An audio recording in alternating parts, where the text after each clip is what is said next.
Hello and welcome to BFRB Overwhelm. I'm Dr. Corrick Woodfin, clinical psychologist.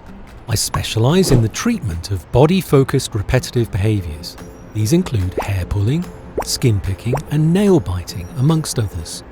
Throughout this module, I'll use the term BFRB to refer to this group of behaviours. Think of your own BFRB when I do.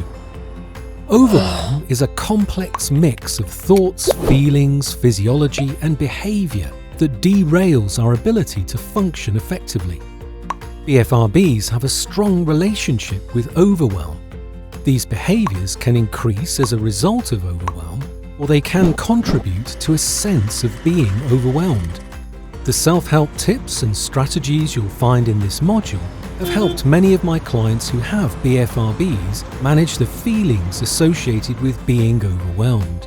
In turn, they've been able to refocus and commit in achievable ways. This module can be helpful, but please note that the information and strategies are self-help tools in a self-help toolbox. If you're struggling with BFRBs, please consider consulting with a licensed or registered psychologist in your area. There's also a wealth of information and support available within the BFRB community. This Overwhelm module has two parts. In part 1, we'll explore what it means to be overwhelmed, and I'll introduce the first tool in my BFRB toolbox, BFRB Unwind, which uses breathing and progressive muscle relaxation to reduce the experience of overwhelm. You can download BFRB Unwind in the Show More section below. Downloading the tool enables you to have BFRB Unwind available and ready to go wherever you are and whenever you need it the most. In part 2 of this module, we'll explore how to approach overwhelm, and I'll explain the rationale for the steps in my second BFRB tool, BFRB Refocus. You can complete part 1 of this module in one sitting or during multiple visits. Please feel free to pause the video when you like and return to it when you're able.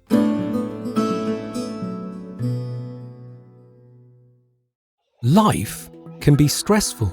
That's normal. We all encounter painful experiences and challenges, but too much stress can limit our capacity to cope effectively and quickly depletes our resources. So how do we know when we're reaching the limits of effective coping? Well, as much as our emotions can be positive, they can also be negative too. And it's these negative emotions that are often the red flags in life, the indicators that we might have a problem or difficulty. Strong emotions not only impact our feelings, but they influence the way we think, our physical selves, and the way we behave too. When the intensity of this multifaceted experience reaches a certain level, our thinking changes, our feelings become intense but less distinct, and our bodies prepare to react to whatever threat comes our way. This change in our psychological and physical state is often what's experienced as overwhelm. Both short and long duration overwhelm can impact our self-esteem, self-care, our relationships, our ability to think rationally, emotional management, sleep, and our general activities of daily living. Indeed, everything we do. While there may be many factors or stressors contributing to a state of overwhelm, it can also be difficult to work out why we're overwhelmed, because we're overwhelmed. BFRBs are often integral to the process of sustaining, increasing, or reducing overwhelm. To further develop our understanding of the relationship between BFRBs and overwhelm, it's useful to consider the Comprehensive Behaviour Model, or COMB, developed by Charles Mansueto and colleagues, presented in the book Overcoming Body-Focused Repetitive Behaviours. In the COMB model, BFRBs are conceptualised through 5 modalities, represented by the acronym SCAMP. These are sensory, cognitive, affective, motor and place. There's often a complex relationship between these factors. For example, all 5 of a person's physical senses, in addition to how they think, feel, position their body, their physical location and other environmental cues not only reinforce and/or set the conditions for a BFRB, but also contribute to the likelihood of an episode and its duration. With Overwhelm, the cognitive and the affective modalities, the C and the A in SCAMP, arguably play a central role, with strong feelings and thoughts precipitating or resulting from the BFRB. As such, the BFRBs are often a go-to coping strategy during times of duress. It's not surprising then that people use BFRBs as a means of coping with overwhelm, but also as a regulation strategy to attempt to reduce emotional arousal and move towards a more manageable baseline of emotional intensity. Dictionary.com in part defines the state of being overwhelmed as being overpowered or crushed as if by superior forces. Of course, this definition refers to an external force like an army, but I think the definition helps us to understand how we perceive and experience overwhelm. For many people, overwhelm seems to have a life of its own and is somehow separate or distinct from ourselves. It's something that happens to us, not something that exists within us. I believe this perception also has many commonalities with how my clients view their BFRBs, and I regularly work on this issue with them.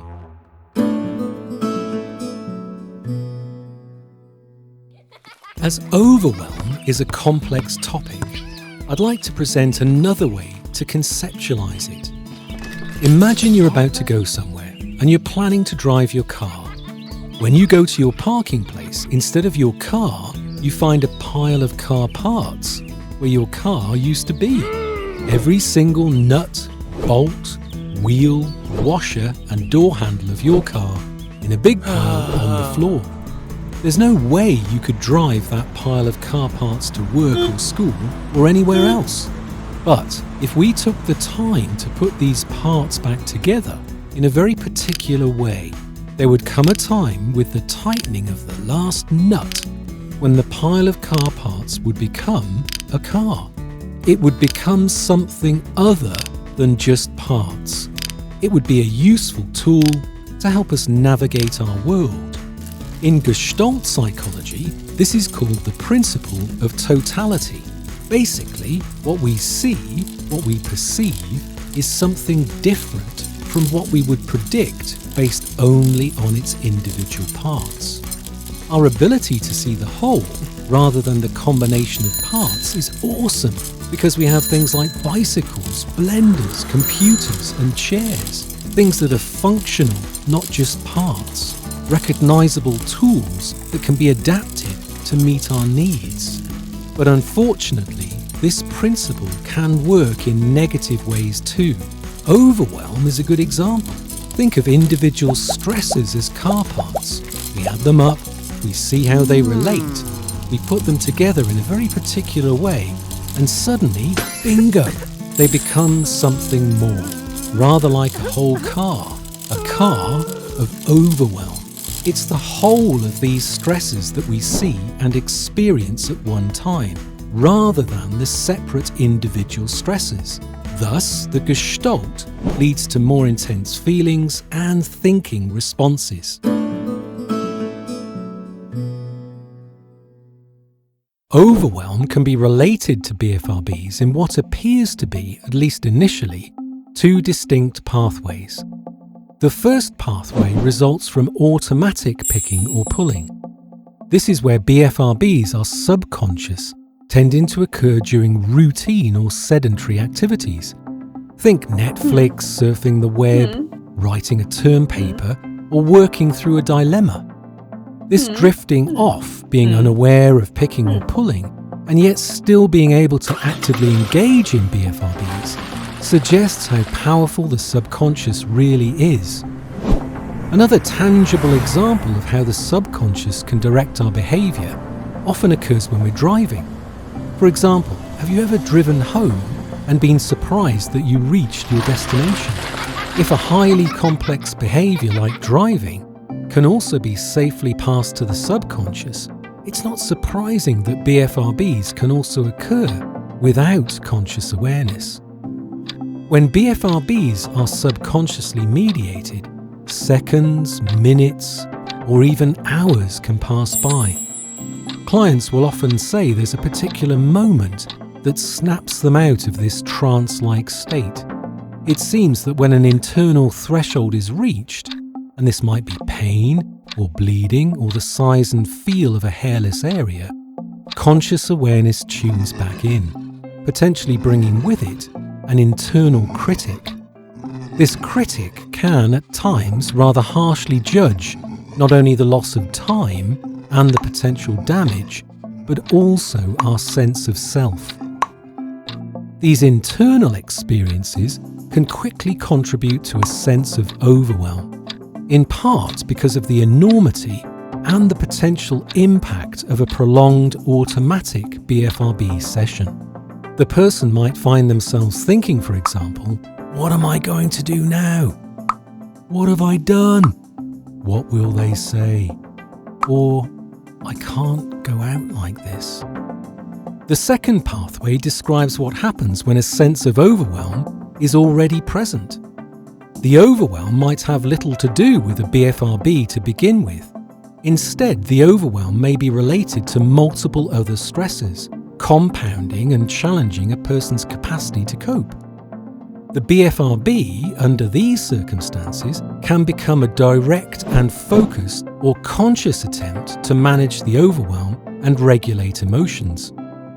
In this instance, an individual would purposefully and consciously walk into the bathroom, fully aware that they were about to engage in their BFRB as a means of managing and seeking relief from their distress. The BFRB provides a known and predictable outcome. These seemingly distinct pathways can also be interrelated. The second pathway can lead into the first pathway. Intentional and focused BFRB behaviours also tend to have automatic elements, and the individual who consciously started their behavioural chain can drift into automatic and subconscious behaviours. Once again, if an internal threshold is reached and there's a return to conscious awareness, the effect can be paradoxical when the sense of overwhelm is compounded rather than reduced.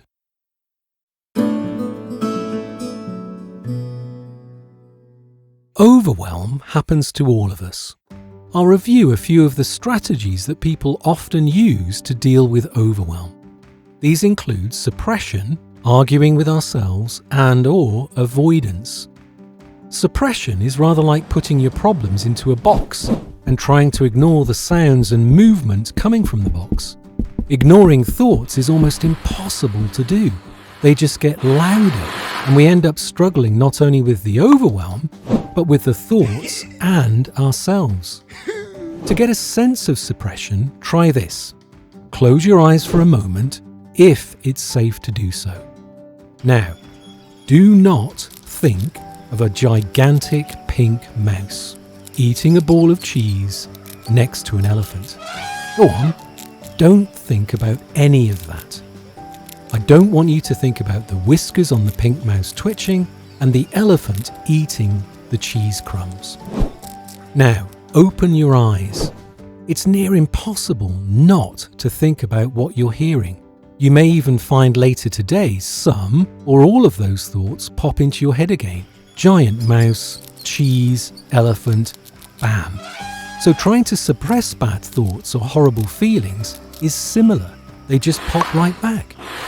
Arguing with ourselves or trying to force ourselves to feel better also doesn't work very well. Thinking positively and using positive affirmations is a thing. We might have sticky notes that say, "You can do it," and a quick search on the internet gives us thousands of these statements. But while these affirmations might be helpful for a second or two, it can be rather like wrapping up a hungry lion in colourful tissue paper. It's not long before the lion tears through its wrappings. Another difficulty with this strategy is that positive affirmations readily generate persistent and potentially undermining thoughts. Here's an example. You can do it. Don't be daft. No, you can't. I'm awesome. Nope, you're mediocre. I'm really, really awesome. Nope, you really, really suck. Understandably, this can lead to a sense of defeat and beating ourselves up. Very quickly, those one or two word sentences and those really painful core beliefs, like I'm useless or I'm an idiot, emerge. Avoidance is another common strategy used in an attempt to decrease overwhelm.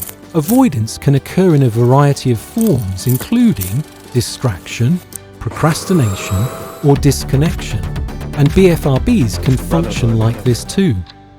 All of these strategies lead to what Stephen Hayes, author of A Liberated Mind, calls experiential avoidance. The more we try and run from or attempt to control our personal experiences, our thoughts, feelings and sensations, and the external events that give rise to them, the worse they get. This avoidance not only compounds our difficulties, but as Hayes suggests, it restricts our capacity to feel anything at all.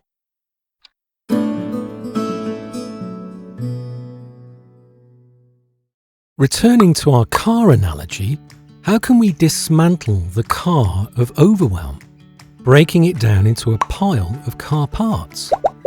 Firstly, we can stop time travelling, or letting our thoughts take us into the future or returning us to the past. Overwhelm weakens in the present moment. Conversely, overwhelm is strong in the distorted past and the uncertain future. For overwhelm to be sustained, we have to concentrate on all the bad things that have happened or all the bad things that may well happen. Is this something you do, as many people tend to? Sifting over past experiences, ignoring the positives, and focusing on the bad ones. Thinking about when something went wrong, a mistake was made, or when you were hurt. When you're thinking about the past, it's like you only notice the rotten apples in an orchard bursting with ripe fruit. Russ Harris, author of The Happiness Trap, likens this to wearing a pair of bad glasses. Think super large, thick-framed glasses that filter out any positive experiences in the past, blocking our view of our previous successes and moments of joy. When we're wearing bad glasses, we can't see the whole orchard, and we struggle to see all those lovely ripe apples. Or do you, as many people do, try to predict the future, bombarding ourselves with what-if questions, and in answering our own what-ifs, come to know with absolute certainty that the future is not going to work out well.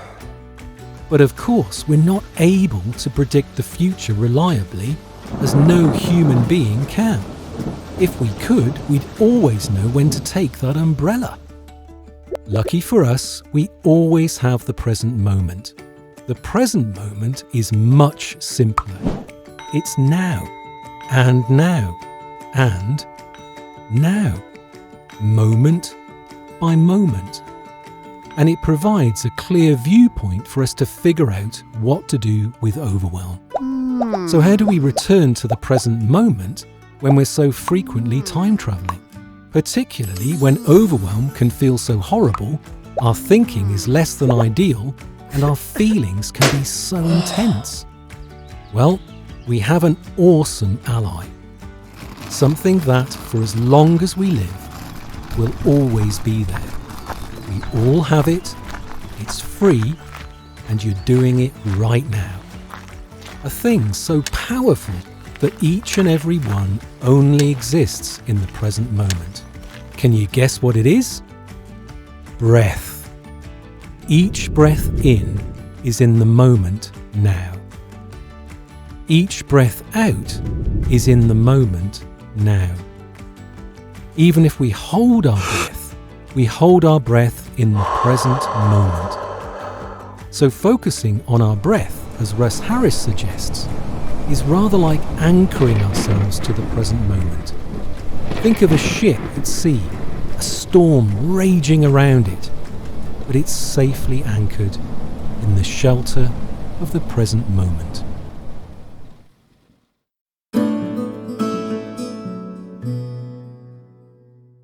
I'd like to introduce the building blocks of the BFRB Unwind tool.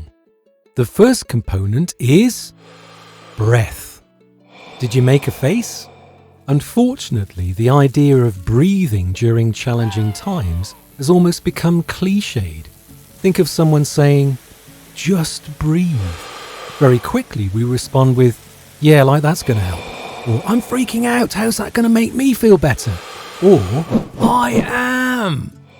Indeed, the idea of breath almost seems a bit new age, a bit woolly, something that others do, something we've avoided, something we intuitively know is unlikely to do anything or simply doesn't fit with who we are. And what's more, we don't have time for that sort of thing. I think this response is worth acknowledging, and it's certainly normal. After all, it's easier to tell ourselves something is rubbish because if it's rubbish, it gives us an excuse not to try. And if we don't try something, then we don't find that it was challenging, and we certainly won't fail. I'd like to confess that I find myself dismissing things regularly. So I've developed a strategy to respond differently. When I do dismiss something, I notice that I'm dismissing it. Then I give it a go anyway. On many occasions, through trying it out, I realised that what I was dismissing was actually really rather helpful. So why bother with breath? Well, from a physiological perspective, diaphragmatic breathing helps ensure full oxygen exchange, which is the swapping out of all of our outgoing carbon dioxide with incoming oxygen. This process slows our heart rate, lowers and stabilizes our blood pressure. So breathing, specifically diaphragmatic breathing, helps us to relax while being an emotional and psychological anchor to the present moment. Sounds pretty efficient, doesn't it? But let me offer you an alternate explanation without the B word. If someone said to me, "The next time you're overwhelmed, there's this thing that will keep you anchored to the present moment, it will help you relax psychologically and physically, and it will be the vehicle for positive change." Well, I'd certainly like to try that. Andy Puddicombe, author of Meditation and Mindfulness, has dedicated much of his adult life to mindfulness. He discusses the importance of a preparatory phase for meditation, intentionally setting aside time and working towards a meditative practice. While this approach is important for daily meditation practice, it's not my intention with BFRB Unwind. BFRB Unwind is rather like a sticking plaster, something you use immediately when it's needed most, a short-term fix to get you on your way again. When you're overwhelmed and the present moment seems elusive, when you feel you have more important things to do and no time to do them in, and the thought of breathing seems ridiculous, the very second when it feels right to go to the bathroom, or your hand goes up towards your scalp or your face or arms, that's prime BFRB Unwind time. The pinnacle of thinking how useless it probably would be when you are raising your hand, that's the moment when I recommend you press play on the BFRB Unwind recording. At that point, the next moment is undiscovered. This is the moment to seize your opportunity.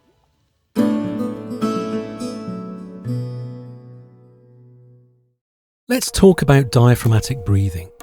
Did you know there's a rhythm to it? I'd like to work through this before introducing the BFRB Unwind tool. Please join me in practicing diaphragmatic breathing. Place one hand on your chest and one hand on your belly. Try breathing in deeply through your nose and, without trying to raise your lower hand or push out your belly, see if it will rise naturally as you fill your lungs and engage your diaphragm before you start to fill your chest with air. Then, as you breathe out slowly and deeply through your mouth, you may notice that your belly lowers first and then your chest lowers. This method fully engages the diaphragm, deepens the breath, and further facilitates the all-important oxygen exchange. Now, like any new skill, This rhythm can take a while to pick up. Please don't worry if it seems tricky at first or even a bit unnatural. After all, when we feel stressed and busy, we're often breathing shallowly from our chests, not deep into our bellies. If diaphragmatic breathing is new to you and you would like to, please pause this video now and practice the technique for a couple of minutes. Remember though, there's no right or wrong with diaphragmatic breathing. It's what feels comfortable for you that matters.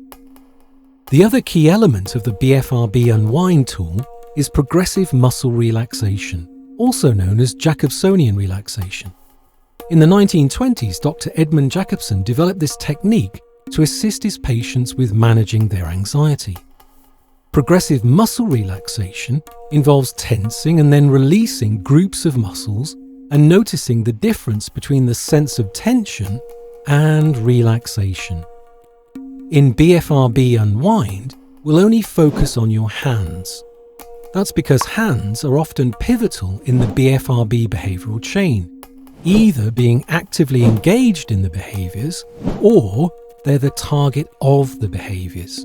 The BFRB Unwind tool changes the role of the hands, allowing them to shift to leading the management of overwhelm rather than being engaged in the BFRB and part of that well-known behavioural chain. Based on learning theory, the idea is that if we redefine the role of our hands, their movements and their associations, we might go some way towards broadening out this new supportive role. We might even find our hands are reluctant to engage in the BFRB. This reluctance is important, as even with a moment of reluctance, particularly during an automatic episode, there comes an opportunity for someone to pivot and affect change in that moment.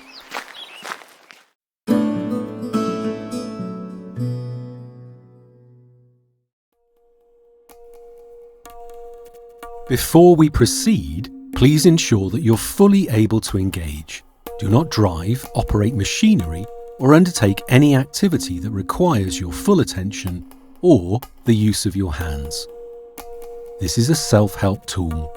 It's designed to help you with mindfulness and present moment awareness, to achieve a deeper level of relaxation, assist with emotional regulation, and provide a behavioural alternative which can be helpful in the management of body-focused repetitive behaviours like hair pulling and skin picking. It's not a replacement for therapy.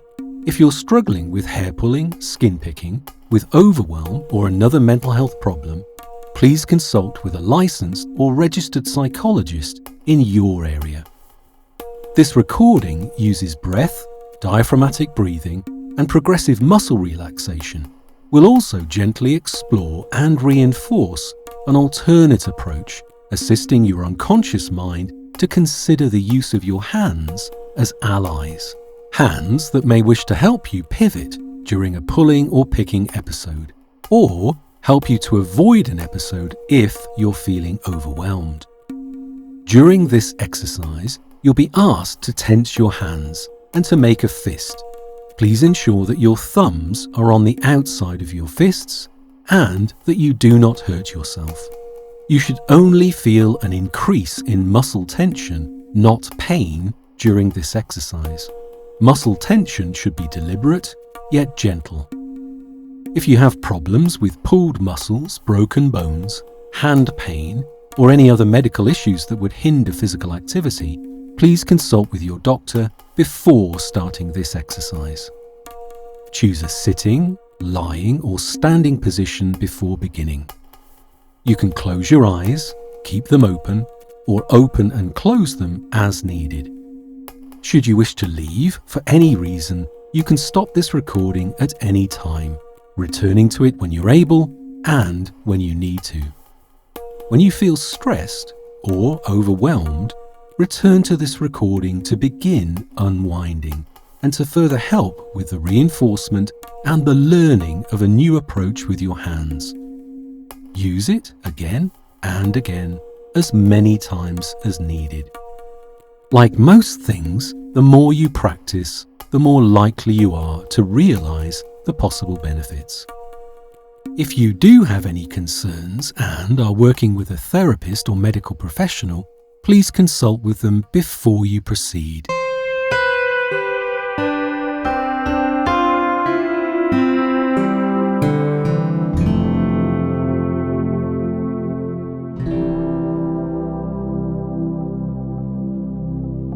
Welcome to BFRB Unwind.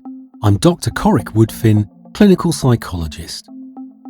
Wherever you are now, whatever you were doing, you paused, and your intention shifted when you pressed play. You being here, right now, in this moment, is simply an extension of that willingness.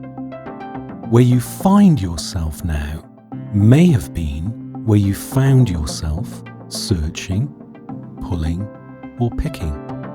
Perhaps you were stressed, felt pressured, even overwhelmed, and this may or may not be a physically comfortable place for you to listen, but it can be comforting to listen. Simply adjust your body position to make yourself as comfortable as you can right now. Of course, there may still be areas of discomfort, but observe these as though watching them from a distance. Whether you're standing, sitting, or lying down, consider that intention, and perhaps there's a sense of comfort in that as you listen and observe the quiet spaces beyond this bell.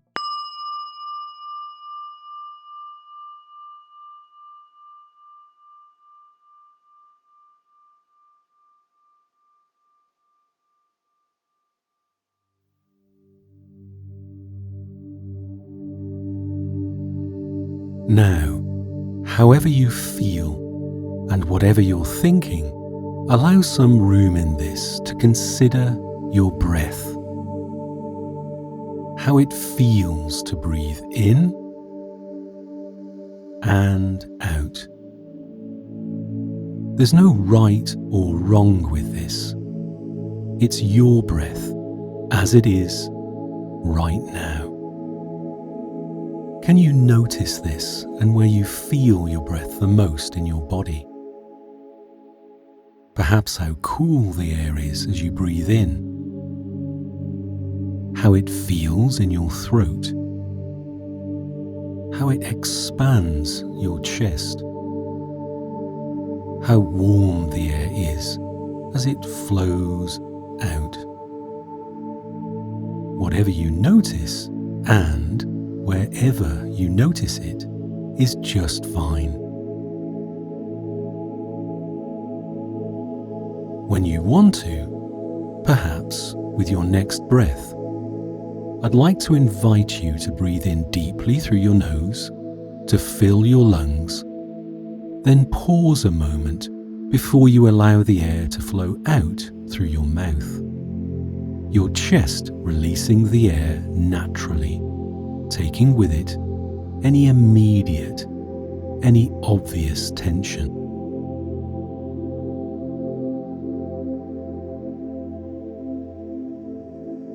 Notice how that feels. Breathing in with intention, drawing the air in as though pulling it up a steep hill, pausing at the top, and then letting your breath go. A sudden release downhill, rolling as it likes.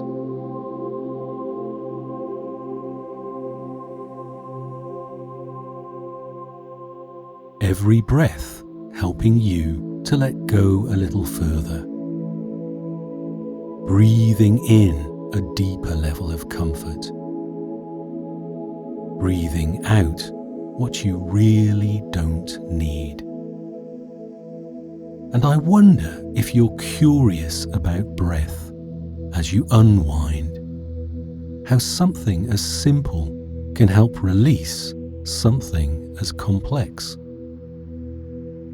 Perhaps curious as we progress with how much more relaxed you can feel. And once again, for a few more breath cycles, pulling your breath up that hill and actively releasing any tension downhill as you breathe out.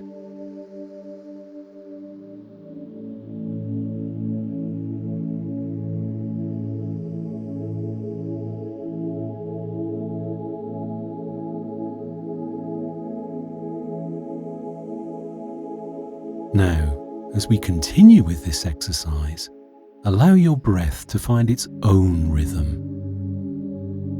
Back and forth, breathing naturally and deeply as you like. Each breath in, increasing your comfort.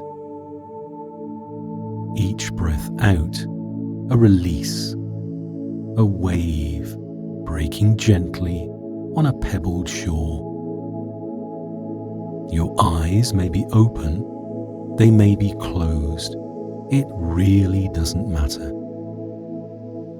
Give yourself permission now to pivot, as though turning on your heel to focus inwardly. This may come naturally or not, but the intention right now is more than enough.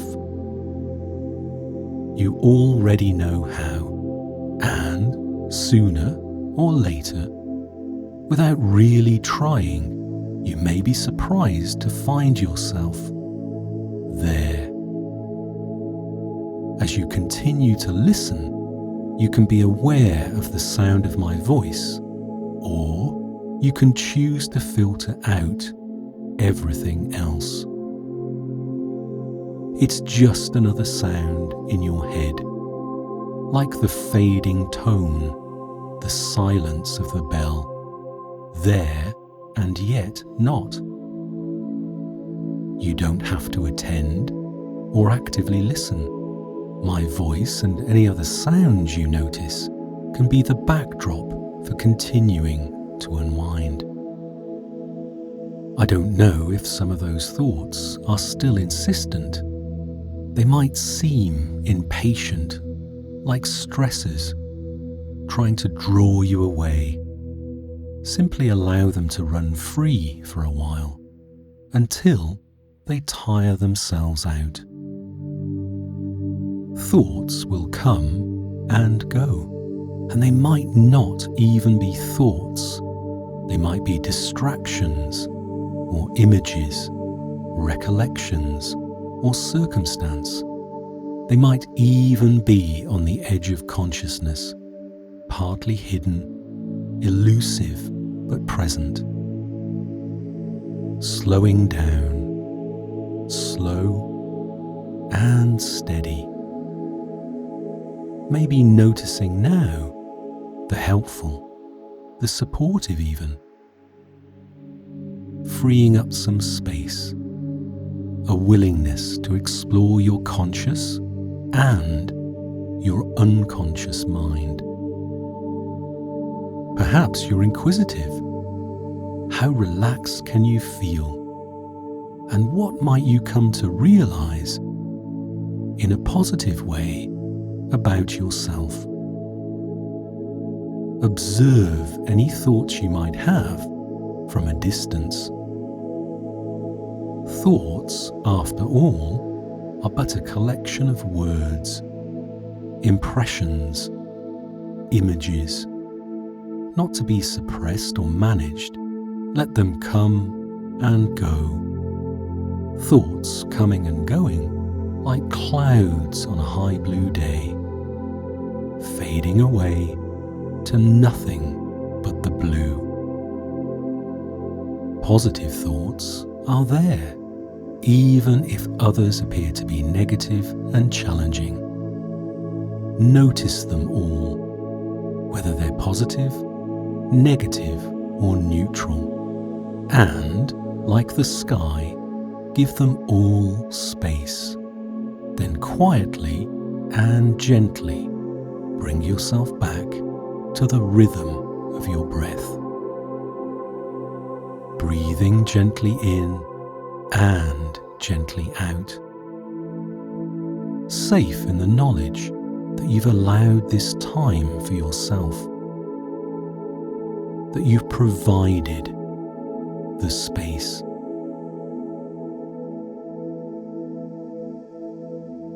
Now, with your permission, I'd like you to focus with your mind's eye.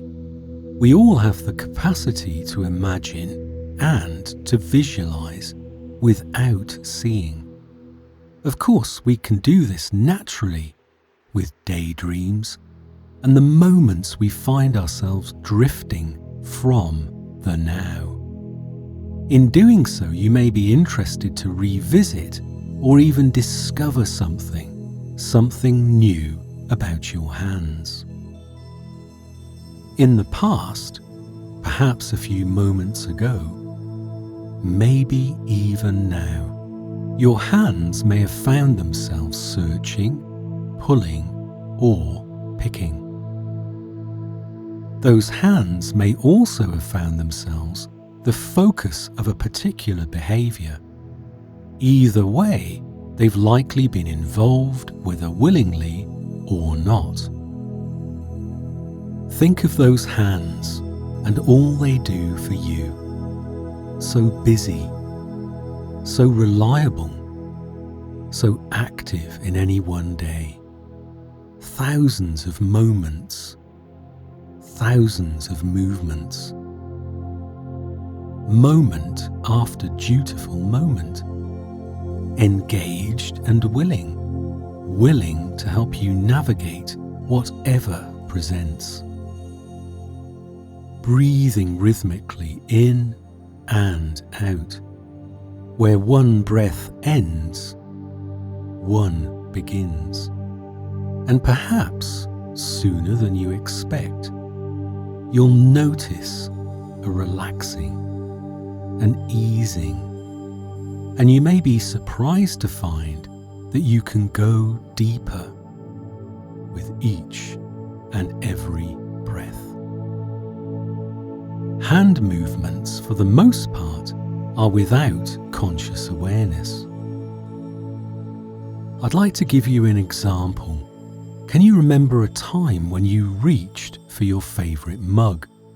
It's unlikely that you consciously commanded your hand to open or insisted that it close around the handle. No, you simply intended to reach for your mug, and your hands acted upon this intention, just as they would have done, as they will, every time you reach for your mug. So your hands move with intention. We know this. But did you know they also move with innate understanding, a muscled memory for the task at hand? They know how much to open to grasp your favourite mug. They know how heavy it is, how much pressure is required, how the mug needs to be placed, how to hold it when the drink is hot.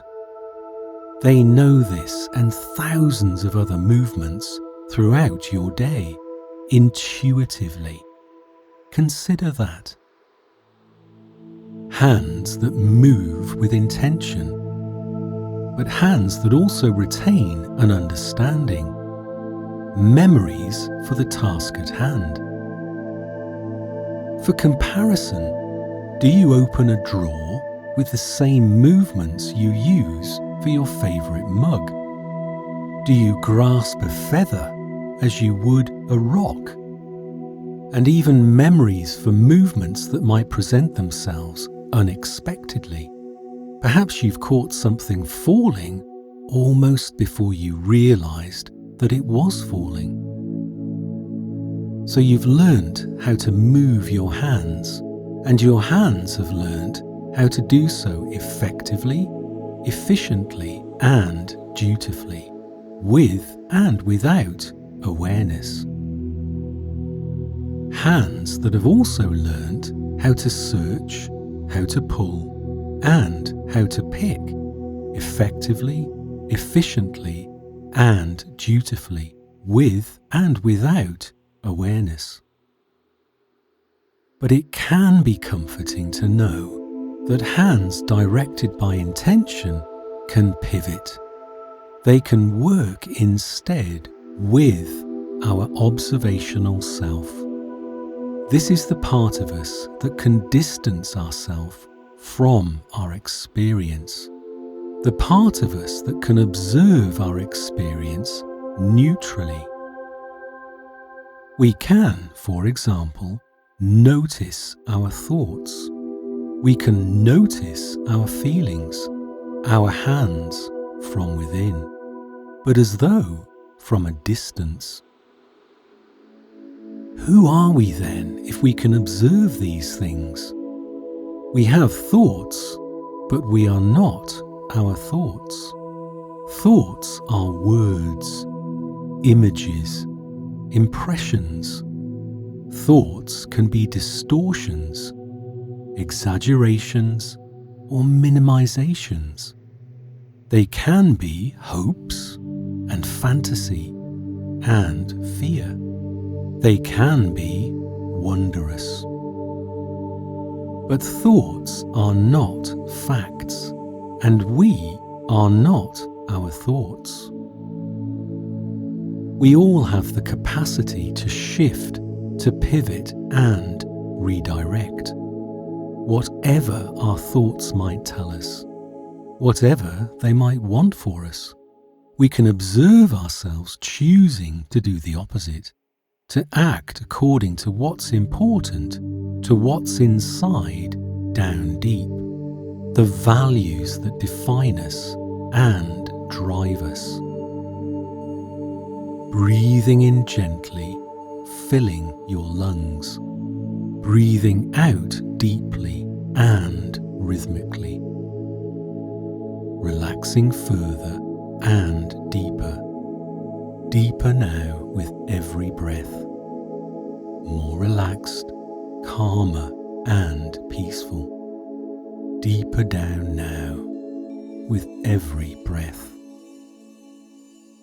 So the intention can be to reach for that favourite mug, but I'd like you to imagine something different. Picture now in your mind's eye, reaching for your mug, but partway there, your hand clenches into a fist, and it's your fist that meets the mug's handle. Now, this may surprise you, particularly if you want to take a drink. You may find yourself increasing your intention to pick up your favourite mug. But what if every increase in intention was met with an equal and opposite tightening of that fist? Even though you might have the intention, your fist denies you that experience. You can imagine your hand then not holding, not lifting, not responding to your intention. Of course, you may try to strengthen the intention again, but as you do, you can also notice your fist tightening still further. So the intention to do something can be interrupted by something as simple as your clenched fist. A fist working with your observational self, and a notion to change, to pivot, to move from searching, pulling, or picking. And as you know, this notion to change can be rather like the squeak of a mouse, the desire to continue, the roar of a lion. And even if you're tightening your fist in response to intention, you can open your fist in a moment, if you have to. Your fist responds to you, after all. But these associations and learnings, this recognition that a clenched fist would help, can be enough, can be an effective tool in your toolbox, something your subconscious can provide you with in the moment, when you need it most, but safe in the knowledge that a clenched fist would not interrupt you otherwise. Because of course, if you wanted to take a drink, you could. The clenching of a fist allows for a moment's awareness in the present moment. The mouse reminding you that it's time to pivot, time to consider the alternative, to act upon that notion for change. Breathing comfortably in, comfortably out. Relaxing still further with the sound of my voice. Observing this detached now and from a distance, almost as an onlooker. Wondering perhaps about your hands, about intention, about clenching your fists, about all of this, about the opportunity for change. Your conscious mind may think about this opportunity while your subconscious considers its implications. Or perhaps your subconscious will offer you an opportunity while your conscious mind wonders what might come of it. And while you consider this, I'd like your mind's eye to explore your hands, to notice them now, as though for the first time, the moment when we truly see a friend for the depth of their friendship. Appreciate them now for all they do, and perhaps notice what it is you ask of them. Your palms, the backs of your hands, your fingers, thumbs, how they feel right now. Hands that have been, and perhaps continue to be, so close to these behaviours, part of them, searching, pulling, and picking. Hands that know these behaviours intimately. Perhaps you know which hand is usually first, which hand seems willing, which hand is skilled. Maybe they're both equally involved, equally skilled. But there may be one, or both of them, are unwilling participants, previously driven by intention and without question, but with reluctance.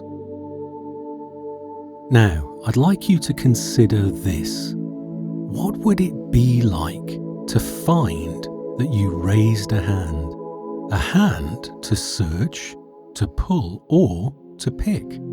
A hand you'd previously relied upon, perhaps taken for granted. A hand previously dutiful, only to be met with a clenched fist. An unwilling hand, a mouse squeaking, time to pivot, time to weigh what's important. Those core values.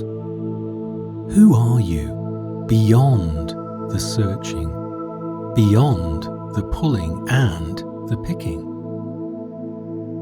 Maybe you notice the lion and its hollow promises, its falsehoods, perhaps the lion's justifications and its seduction. Maybe driven to some extent by rebellion. It's your body, but it's your body that needs you now. The observational you, together with a momentary notion of change, helped by a hand reluctant to maintain that cycle. The moment the mouse defies the lion.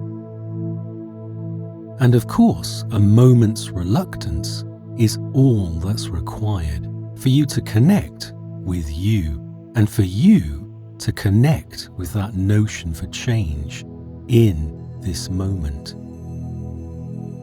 Whatever it may be, I'd like you to make a fist with one of those hands now. Either one is just fine. Tighten the fist and keep the tension building as you breathe.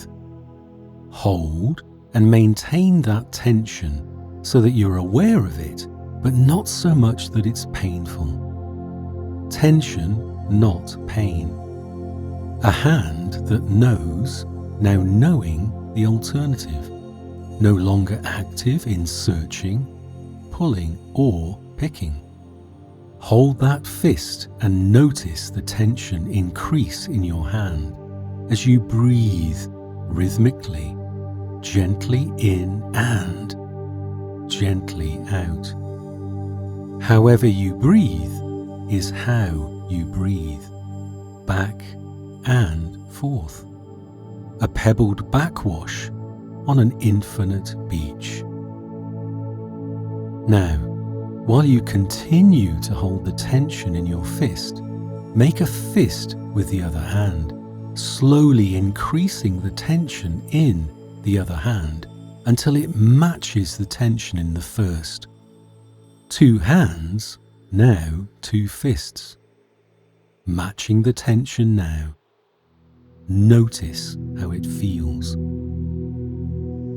Think of the role your hands play, so often engaged, so busy, and think of them now helping you to focus your attention.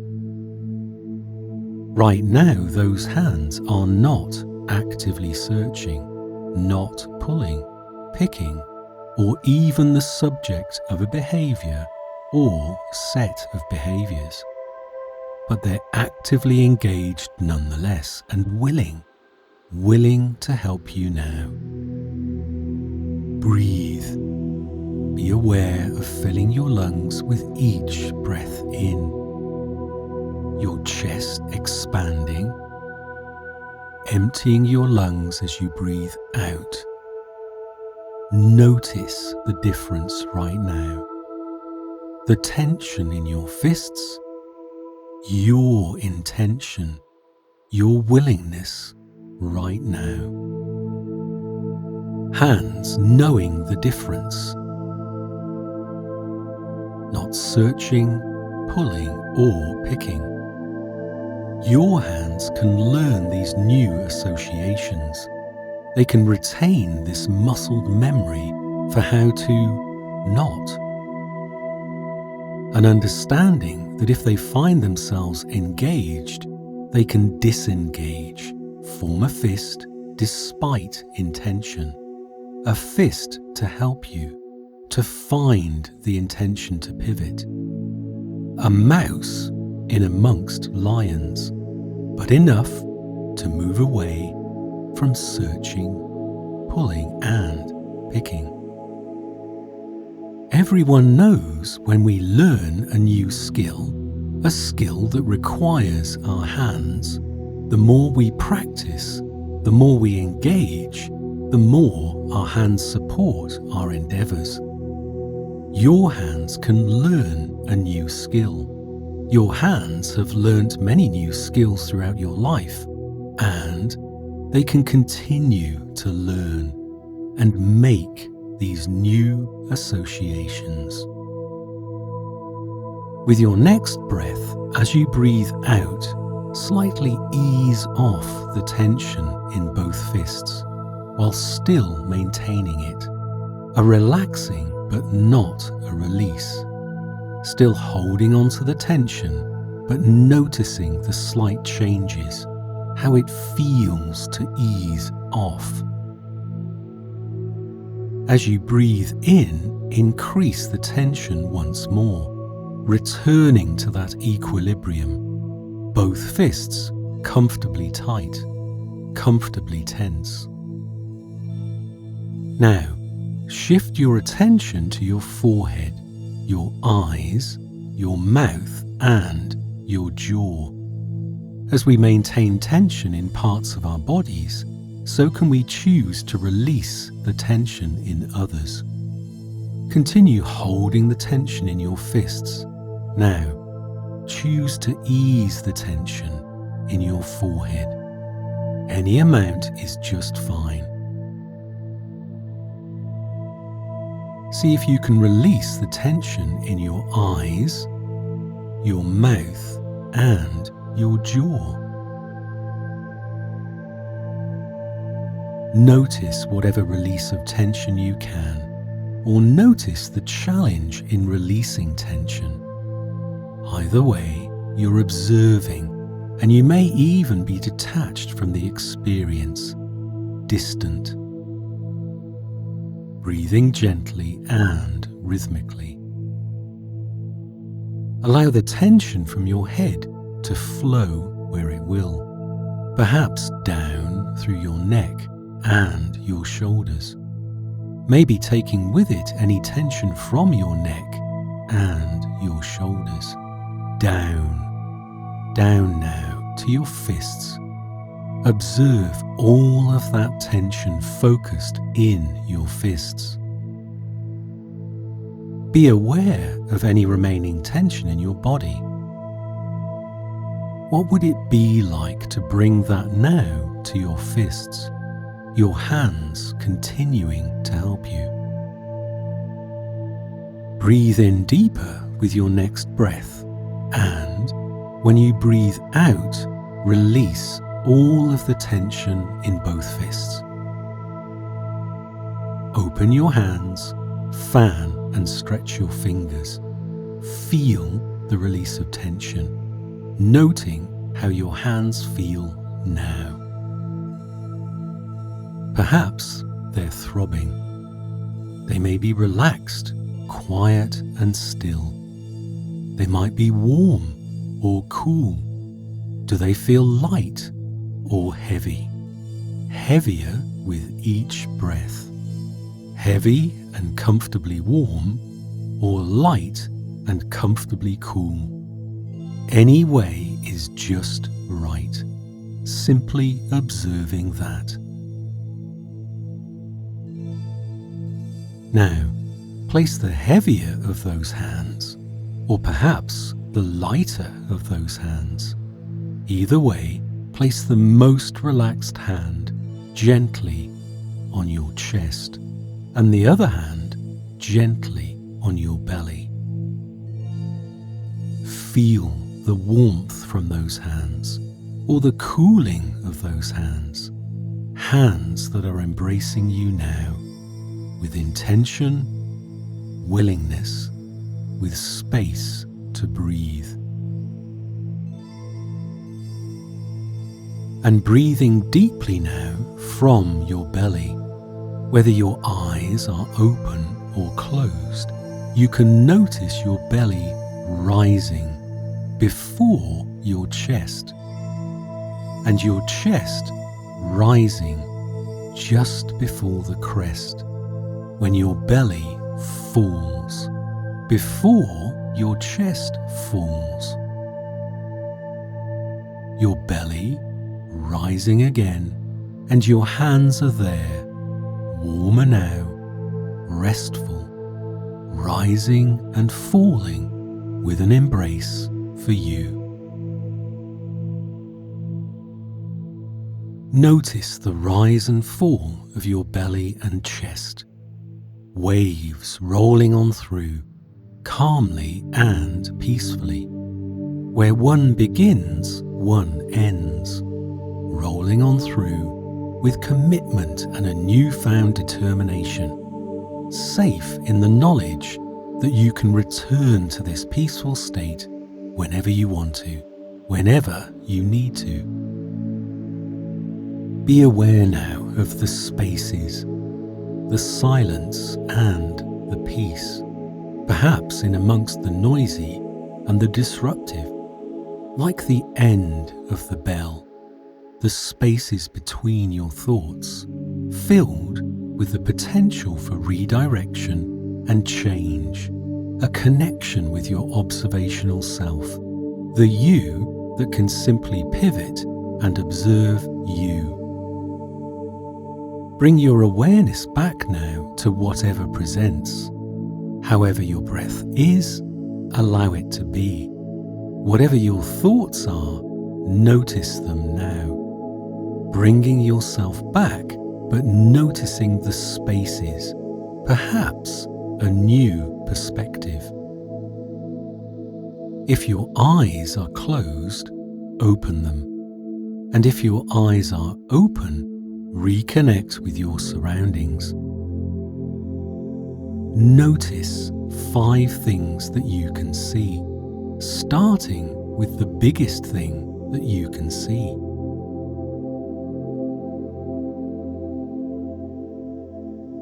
How does your body feel? What are the 4 most obvious feelings in your body, and which is the most obvious of those?